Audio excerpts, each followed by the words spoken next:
Magnification m equal to क्या, हम लोग क्या जानते थे, h2 divided by h1, clear, h2 divided by h1। And दूसरा एक और जानते थे क्या हम लोग, एक और जानते थे m इक्वल टू क्या होता है, माइनस v बाई u, क्या है, माइनस v बाई u। तो हमने अभी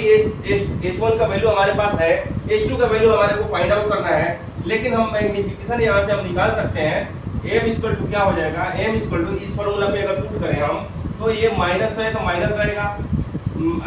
v का वैल्यू कितना है, माइनस 30 है, और u का वैल्यू कितना है, माइनस 15 है, कितना है, माइनस 15 है, माइनस माइनस कैंसिल हो गया और एक माइनस रह गया। यहाँ पे क्या हो जाएगा, मैग्निफिकेशन क्या हो जाएगा, मैग्निफिकेशन हो जाएगा -2, क्या हो जाएगा, -2 मींस यहाँ पे मैग्निफिकेशन हो गया -2। फिर हम लिखेंगे क्या, मैग्निफिकेशन h2 के टर्म में, हाइट के टर्म में अगर हम जाना चाहें तो हम लोग क्या लिखेंगे, h2 डिवाइडेड बाई h1। यहाँ पे हमको ऑलरेडी मैग्निफिकेशन मिला हुआ है -2 इक्वल टू h2 का वैल्यू हमारे को फाइंड आउट करने हैं, और h1 का वैल्यू हमारे पास है ऑलरेडी गिवन है 1 सेंटीमीटर, क्या है, माइनस में है 1 सेंटीमीटर, सॉरी माइनस में नहीं, h1 का वैल्यू माइनस में नहीं है क्योंकि ये हाइट ऑफ द ऑब्जेक्ट है, height of the object always be positive, clear. तो यहाँ से हमारे को मिल जाएगा क्या, यहाँ से हम लोग फाइंड आउट कर सकते हैं, h2 का वैल्यू मिल जाएगा यहाँ से -2 इंटू 1 सेंटीमीटर, देन ये हो जाएगा क्या, h2 इक्वल टू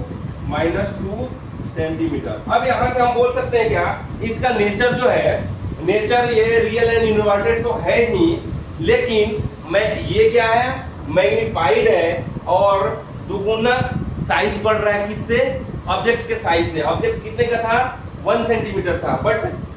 इमेज कितना हुआ, 2 सेंटीमीटर, मींस डबल हो जा रहा है। तो यहाँ पे हम बोल सकते हैं क्या, हाईली मैग्नीफाइड है जी ये इमेज जो है, सॉरी ऑब्जेक्ट जो है,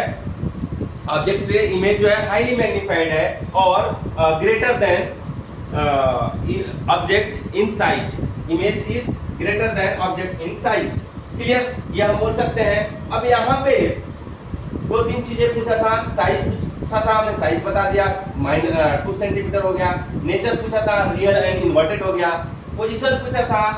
30 सेंटीमीटर हो गया, क्लियर। यही 3 चीजें पूछा था, ये कैलकुलेशन आफ्टर कैलकुलेशन